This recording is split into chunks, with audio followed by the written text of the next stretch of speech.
Brand new fallout after President Trump commuted the 3-year prison sentence for his former associate, Roger Stone. Top Democrats are blasting the move.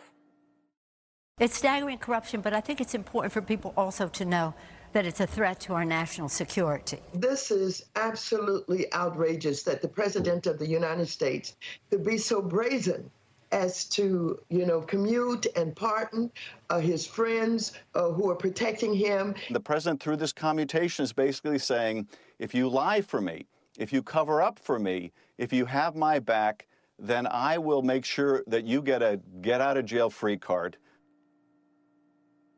And here's President Trump reacting today. They found nothing initially, but it went on for 2 years or longer. And no, I'm getting rave reviews for what I did for Roger Stone. And he, frankly, is going to go and now appeal his case. He had a jury forewoman who hated Roger Stone and who hated probably me.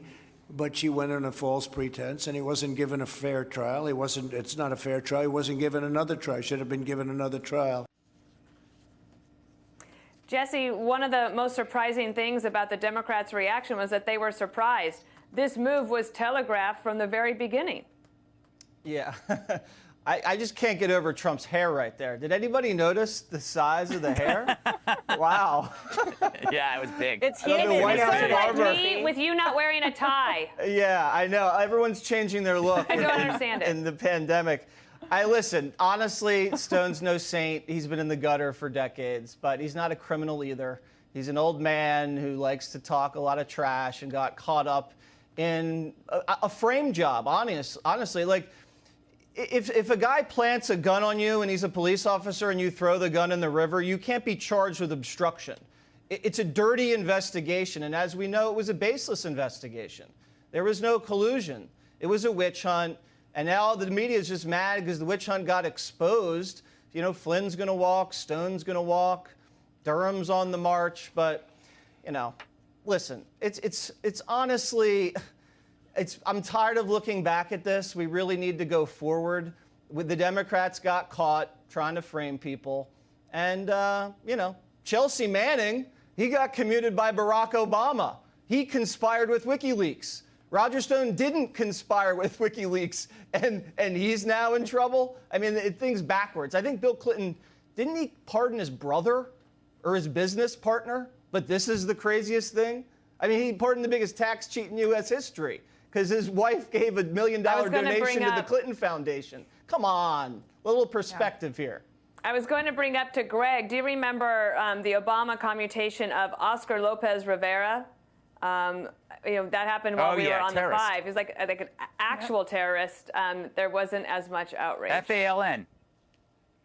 Yeah, F-A-L-N. I remember that. Look, the last person who should be talking about abuse of power is Adam Schiff. This is the guy who marshaled the entire impeachment proceeding, which crippled our government with hearings and media hysteria, while others, including myself, were screaming and pointing to Wuhan, saying, there's a huge thing going on here. But everybody was the media and the Democrats were so into impeachment that we did not get an early start fighting the virus. And instead, now we're facing with larger issues that we've been dealing with because we were too busy trying to unseat a president because we didn't like an election.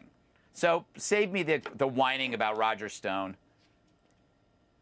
One of the developments that happened, and why I think that we're going to hear more about this one, is that Robert Mueller, who did the investigation or did the special prosecutor, he wrote an op-ed in the Washington Post that said that the jury spoke, that there is a conviction here.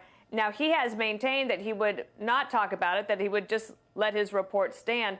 But now that he has written this op-ed, Lindsey Graham, the senator from South Carolina and the chairman of the Senate Judiciary Committee, says, well, then now you've just given yourself an invitation to come and testify in front of the Senate. Do you think that's good or bad for the Democrats to bring all this up again? You mean politically, Dana? Yes. Well, politically, it's probably good if you're going to have a review of all that's happened in the past with regard to what took place in terms of the president's campaign, all the contacts with the Russians, Nothing Roger took place. Stone, and WikiLeaks.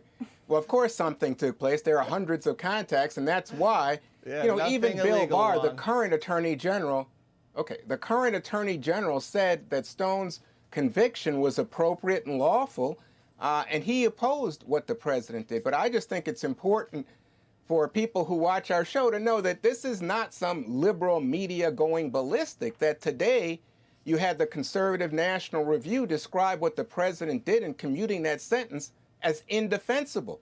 You had the conservative Wall Street Journal editorial page drawing some of the comparisons to Clinton stuff, but saying when you commute a friend's sentence, that's an abuse of power in their opinion.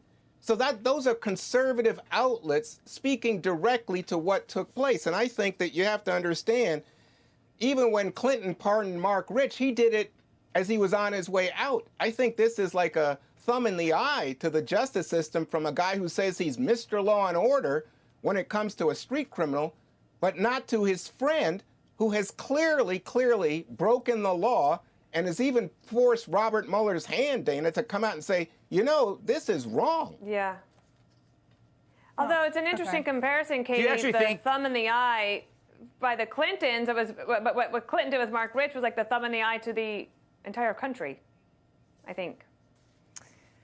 Yeah, but I think this situation, look, the president is not denying that Roger Stone committed a crime, which is why he did a commutation and not a pardon, first of all. But this idea now that somehow Adam Schiff is making the argument that Roger Stone lied on behalf of the president, lied to cover it up. Are we really to believe that the Robert Mueller special counsel investigation hinged on Roger Stone, the one person who may have had information, considering hundreds of subpoenas, thousands of interviews, hundreds of thousands of documents, millions of dollars, a wide-ranging team of prosecutors who had access to all kinds of information. We're really to believe from Adam Schiff that Roger Stone is the one person who made it all just go away for the president. I mean, that's laughable. And this is about the principle that if people during the Obama administration who engaged in corruption, by the way, by using the federal government to go after a political campaign,